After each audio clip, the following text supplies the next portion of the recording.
Extremes in economics can produce extremes in politics. We have to do a better job at figuring out what are today's answers in political economy in a population, some of whom fear that for the first time in 3 generations, their kids are going to be worse off than they are.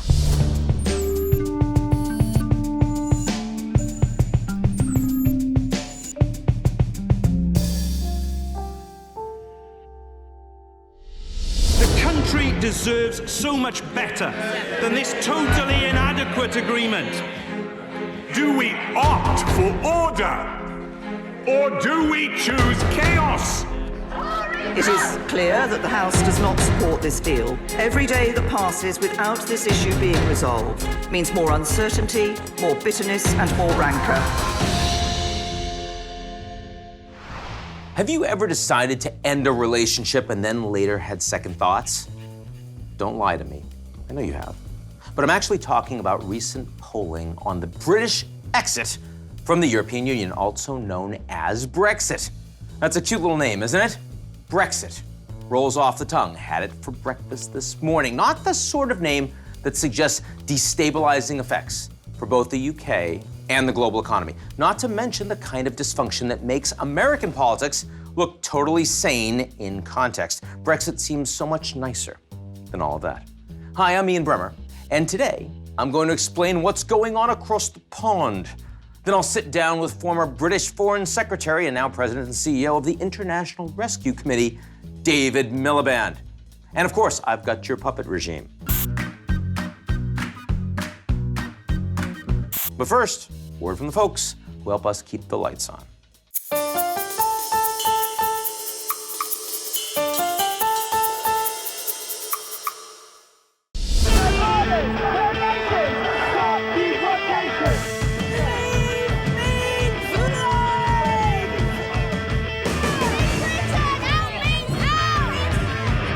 They're all backed into a corner. They know it's a disaster. Everybody knows. Let's be honest, just you and me. The United Kingdom has always kept a little distance from the rest of Europe, 20 miles of distance. But that's enough for a world of difference. No one would ever consider Shakespeare European. He was English. Same thing with the Beatles. And of course, my favorite, Monty Python. If you will not show us the Grail, we shall take your castle by force. You don't frighten us, English pig dogs! And yet when it comes to Brexit, whatever the outcome, chances are pretty much everyone in the United Kingdom will be unhappy. Whether you're in favor of leaving the European Union or you're a stalwart Remainer, it's hard to disagree that the United Kingdom's ability to muddle this up has been truly extraordinary. Let's look at the basics. Without the United Kingdom, the European Union is a weaker body. Its economy shrinks, and so its bargaining power with the rest of the world. Oh, by the way, so does Britain's, rather more. Of course, the UK could strike its own free trade agreements or sort out other alternatives, but all of them are painful and time-consuming. Hey, Canada did it. It's not an EU member, but it worked out a trade deal that gives it access to the single EU market. Of course, that took 7 years to negotiate, and we don't have 7 years, do we? Judgment Day is fast approaching, March 29th. That means there's only about 2 months left, give or take, to figure out how to unwind nearly 50 years of relations. It also means sorting out the border that separates Northern Ireland, which is part of the United Kingdom, and the Republic of Ireland, which is not. Right now, trade between the two has few restrictions. The United Kingdom and Ireland are part of a single common market, and so customs aren't really a thing. Companies don't have to worry about tariffs generally, but with Brexit approaching, yeah, you get the picture. Noes have it, the noes have it, the Prime Minister. And this week, things got a little harder. Don't go there. Parliament handed Prime Minister Theresa May another blow when it rejected deeply unpopular Brexit negotiations with the EU. That leaves the United Kingdom set to exit Europe with no clear trade or border agreements in place, and almost no one wants that. Think of it like a breakup, but no ground rules. So how did the Brits get into this mess? In the days of empire, going it alone worked out pretty well. They allowed Europeans to fight amongst each other, with Britain only intervening when a Napoleon or Hitler brought troubles across the Channel. But World War II changed the math. It became clear that future European conflicts would be bad for everyone. Of course, even when they joined in 1973, the decision didn't come easy. The United Kingdom has stuck to its own currency, the British pound, instead of the euro, and many Brits never really made their peace with accepting rules made in Brussels. Others took issue with that whole free movement of people thing. To be a member means you have to welcome other Europeans across your borders. Spaniards and Greeks and Poles, oh my. And that's the not-so-subtle thing about this whole mess. Those foreign-born populations have risen inside the United Kingdom from 1.5% to more than 5% in the past decade or so, and that makes some people in Britain very nervous. Who knows? Maybe Mexico will just have to pay for 2 walls. Thing is, when you look at official estimates, pretty much any Brexit scenario will make Britain poorer than staying in. Of course, many Brexiters say the EU is a bad long-term investment anyway. To help break this all down, I have just about the perfect guest. There aren't many people on this planet who understand both Britain's path towards Brexit and the flow of people crossing borders better than our guest today, David Miliband.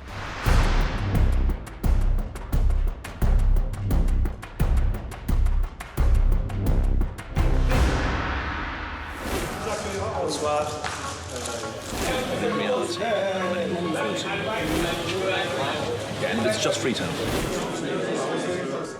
David Miliband, former Foreign Secretary of the United Kingdom and head of the International Rescue Committee.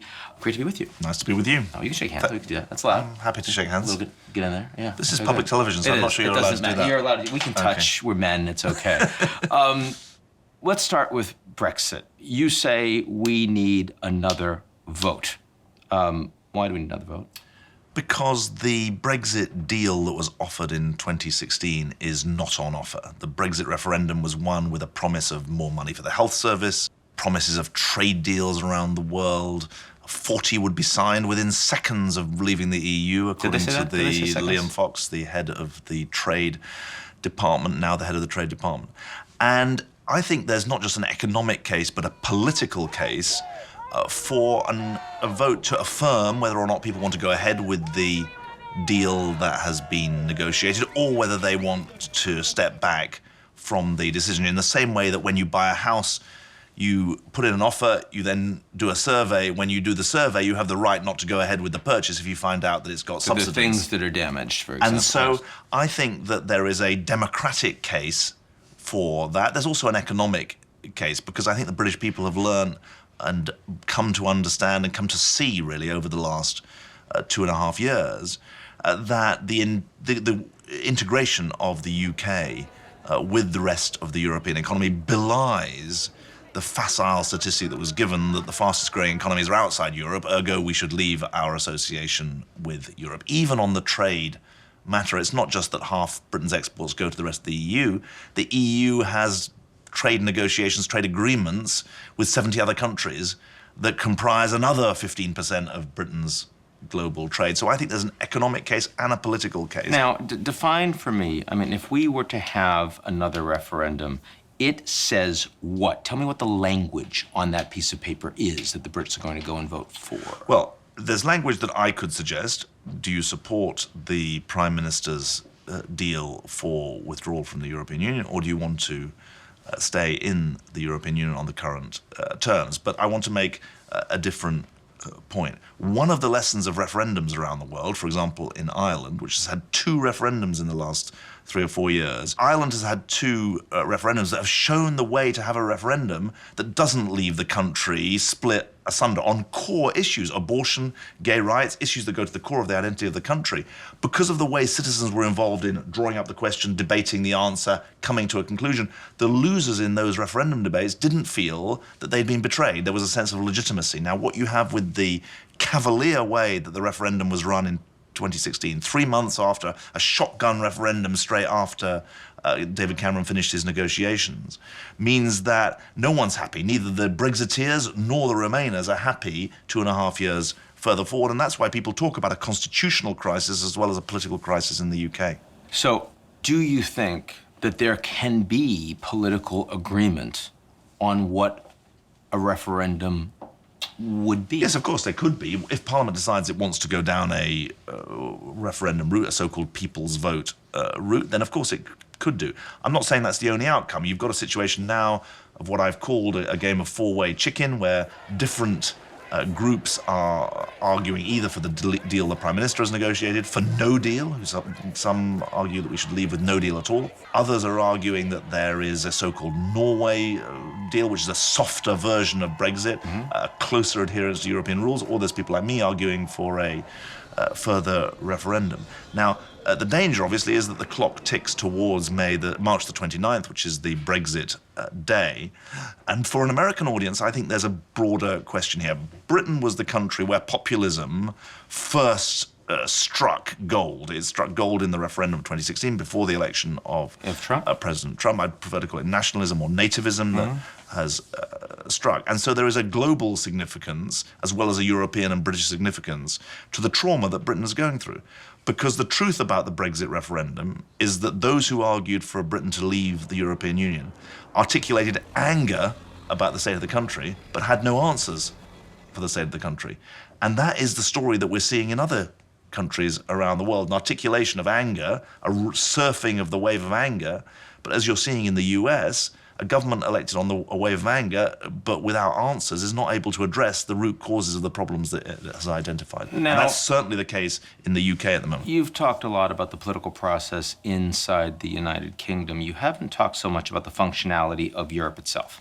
And even if the Brexit process has so far been a dog's breakfast... Or even a dog's Brexit. Even a dog's Brexit, the longer term of Europe certainly doesn't seem as attractive as what the European experiment was set out to be. Remember, we've had the longest period of peace and prosperity in European history, and the European history is thousands of years. So this has been a remarkable period. We've also had, secondly, the largest expansion of peaceful democratic governance to the east than ever before. Real problems in Hungary and in other parts of Eastern Europe, which we can come to. But the European Union is now 28 countries. It's the world's largest, richest single market. It's a global player, thirdly, in the multilateral scene. And when you look at the problems that exist in the UN and elsewhere, you look at the EU and the way it's addressing some of the problems it faces, the report card I would give is, yes, massive problems still remain. Governance of the euro, handling of refugees, renewing the productive capacity of the economy, addressing youth unemployment, which is a big issue in southern Europe. Those are real questions, but the resilience of the European project, the fact that in countries like Italy, populist or nativist nationalist governments elected on an anti-EU ticket pretty soon, actually relegating that part of their agenda because they realize, even in Italy, 59–60% of the population still very supportive of European membership. Countries like Poland, government very cautious in the run-up to European elections now in May this year, worried about how an anti-European agenda plays. So I would say don't write off the European effort as having failed. Yes, there are big problems, but its resilience over the last 10 years since the financial crisis has, I think, been more remarkable than its problems. Extremes in economics can produce extremes in politics. Right. And there are extremes of inequality that exist in the UK, and that produces a demand for radical change. So at some level, I think you're right to think that the economics is driving the politics. I think there's also a more, if you like, self-critical aspect to this. I came of political age in the 90s and the 2000s when economics and politics seemed to be in quite good alignment. I know that we're living through a time when there are more refugees and displaced people, not immigrants, people who are driven from their homes by conflict or persecution than at any time point since World War II. Exactly. Yeah. 68.5 million people, 28 million refugees and asylum seekers. That means people who are driven from their homes, cross borders, and therefore designated Despite all the wealth that we see growing in the world, all the people coming into the middle class, the refugee problem is greater today than at any point. Yeah, but you wouldn't... That shouldn't be surprising to you because refugee flows are not related to wealth. No, I understand. I mean, the I'm just refugees are saying related that for our audience. But for the audience, the interesting thing is, before we even come to talk about immigration, people who are leaving their homes in search of a better life, we're talking about people who are forced from their homes, fleeing for their lives. 28.5 million of them crossing borders. Syria, 6 million refugees. Afghanistan, 2.5 million. 40 million people displaced within their own home countries as a result of conflict. Now, on top of that, you've got people who are fleeing because of poverty.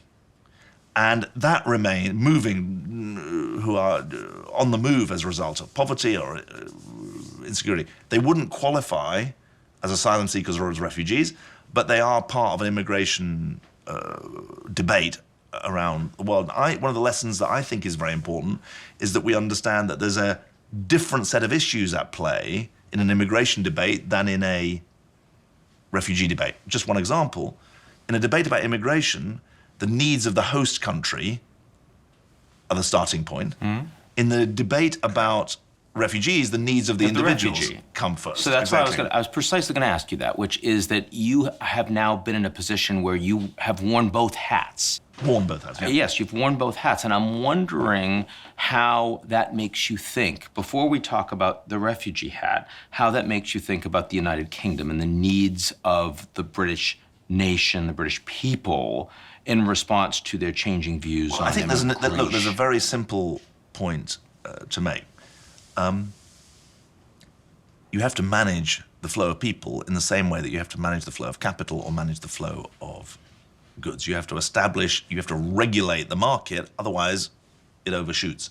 You just put out your list of the top conflicts to watch in terms of these refugee areas. Number one on that list, if I remember correctly, was Yemen. So it's reverse alphabetical order. Yet we do have a ceasefire that seems to be in place and holding right now in this port of Hodeidah. Are you getting a little bit less pessimistic about what's happening on the ground there? So, really good to start with Yemen for a number of reasons. One, it's a war that has produced a humanitarian crisis. Today's humanitarian crisis, both refugees and displaced people, and in Yemen it's more about displacement than about refugees. It's driven by war and conflict more than anything else. Secondly, the rules of war not being observed. Remember, since the Second World War, the international system built a set of conventions that are now not being honored. We're living in a world where there is impunity rather than adherence to international norms. Thirdly, it's a conflict that is a civil war because it started with the Houthi rebels overrunning the government, but immediately the regional actors came in. And you've got Iran on one side, Saudi Arabia UAE on the other other side, Saudi Arabia, UAE, backed by the United States and others. And fourth, you have a UN that for 4 years has struggled to get in the door. Now, you've got an experienced diplomat who's managed to create this ceasefire in part of the country. We, the International Rescue Committee, have about 230 staff on the ground in Yemen, mainly Yemenis, both in the north of the country where the Houthis are in control and in the south of the country where a range of governmental forces are there. In answer to your question, is it better to have a ceasefire, albeit a fragile one, now than 4 or 5 weeks ago when we didn't have one? Yes.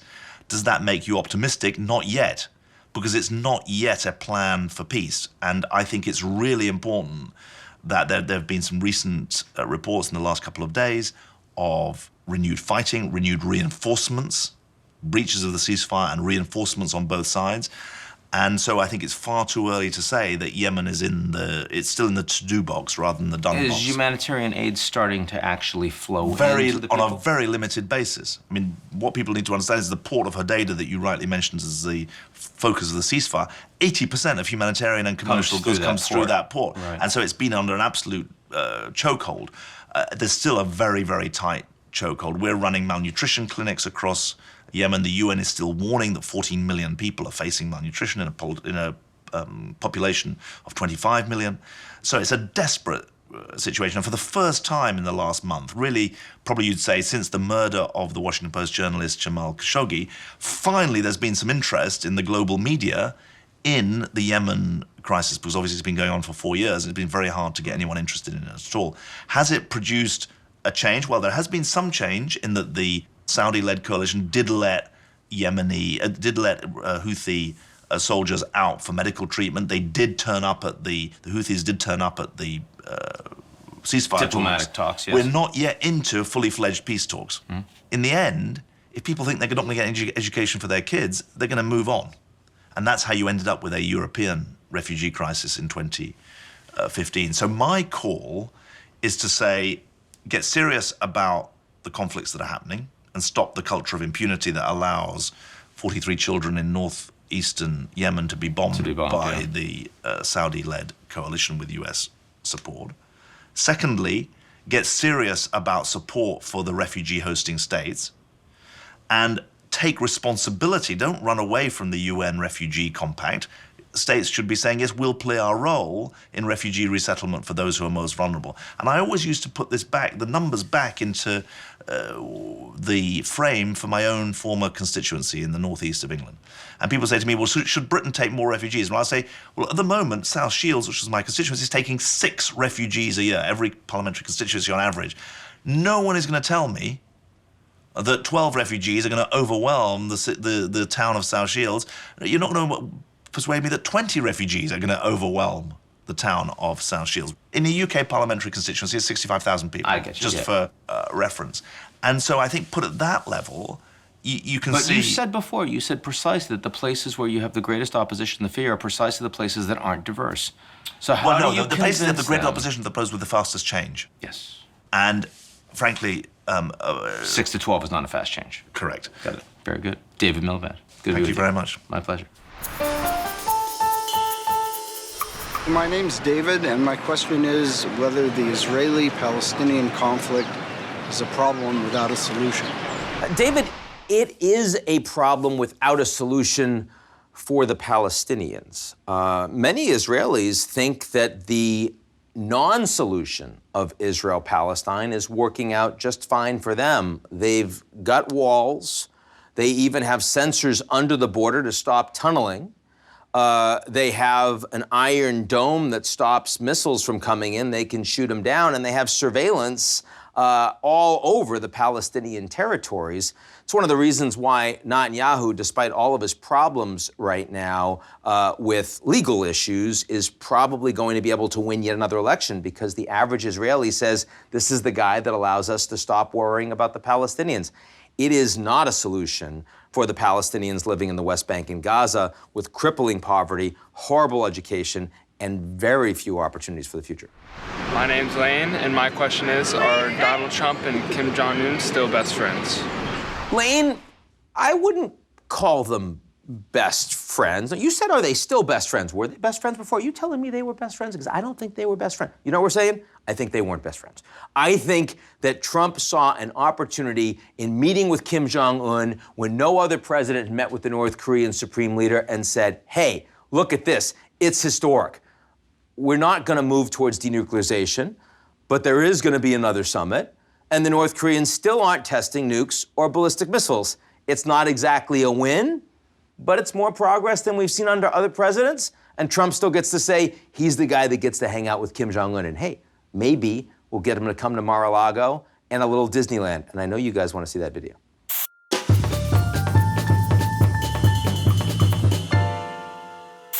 And now, for something completely different, even though we show it every week, I've got your puppet regime.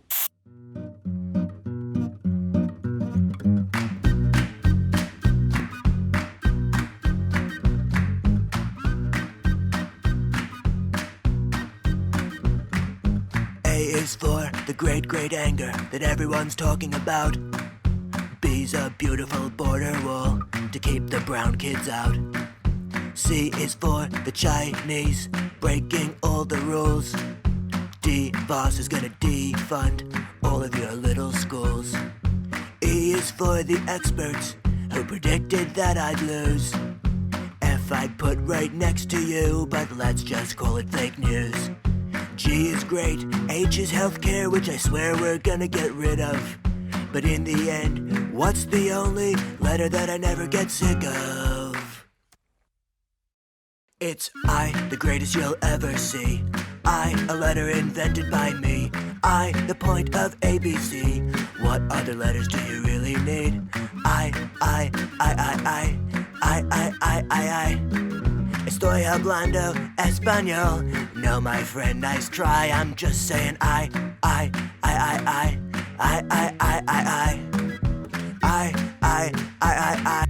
But Donald, This song is just about you. No, no, no. You comes later.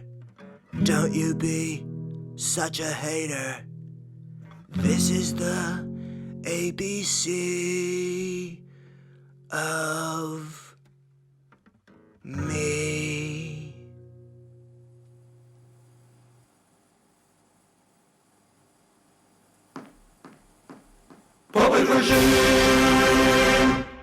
That's our show this week. We'll be back next week. Yes, we will. Don't miss it. Don't you dare. In the meantime, if you like what you've seen, and frankly, even if you weren't sure, but you liked previous episodes, you think next week's might be good, check us out on GZEROmedia.com. See you then.